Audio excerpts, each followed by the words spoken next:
She is an entrepreneur herself and runs her own pet sitting company.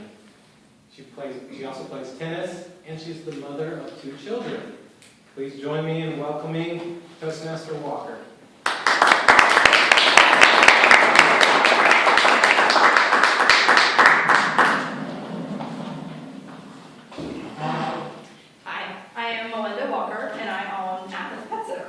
We come to your home to take care of your pets when you happen to be away.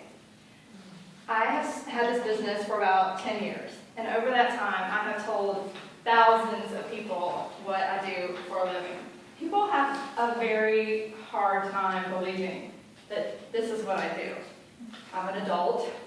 I have a Bachelor of Business Administration from the University of Georgia, and I walk dogs. I scoop cat litter boxes, I turn on and off alarms, and I write cute little stories about people's quirky little pets. But for some reason, people don't seem to believe me, even when I'm talking passionately about what I do. Just one of my favorite things to do. Today, I thought I would just tell you a story about a regular day in the life of a pet sitter. You can believe me, I think. Okay. Over the holidays, I visited this client named Nick.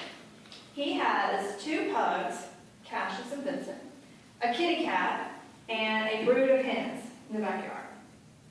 Go in the house, gather up the pugs, go to the backyard. They're doing their business, sniffing the bushes.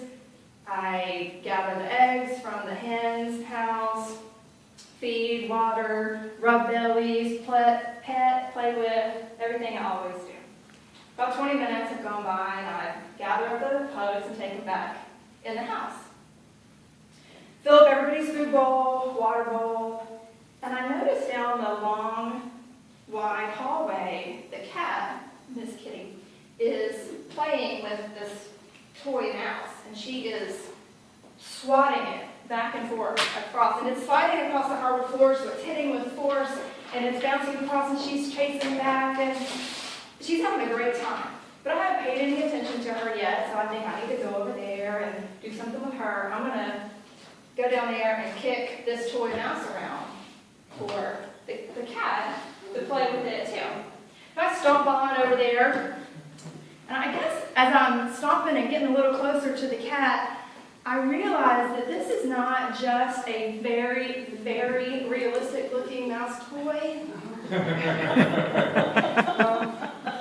Yeah, it's a real mouse. It's a real mouse in the house. Me, I don't think a real mouse goes. Llamas, chickens, those are fine. Mouse in the house, not okay. That's okay. I managed to not drop dead on the spot. While I was stomping up to the cat, though, I guess it started to stare at me, and it took its eyes off of its prey. And this gave the mouse a moment to compose itself. So, does it run over here to the vacant house where it's completely safe? No. It runs right to me. It runs right to me and ran right over my boot. It ran over my boot. Well, I didn't drop dead, but what I did do was I jumped way up and I grabbed the chandelier that was over my head, and it swung me across the hall, and it dropped me right on top of the piano, and the keys were banging, bang, bang, bang, and this set the pugs off. The pugs are just barking, yip, yip, yip, yip, yip, yip, and the cat is meowing, meow, meow, why did you move my toy? I was having such a good time. I can't find the mouse at this point, but I'm not taking any chances. My feet are not going to touch that floor again. So, I'm on the piano, and I bounce over to the bar cart, but the bar cart has wheels, so it slides me into the kitchen. I fall off the bar cart, but I barrel roll across the stove. I apparently turned the gas ignition on because the flame whooshed up high, but before I burned my buns, I was able to bounce over here to where there was a shoe rack lining the wall by the door, so I mountain climb across the shoe rack, and I grab onto the handle, I kiss the pets goodbye, swing out the door, and I safely made it through another day's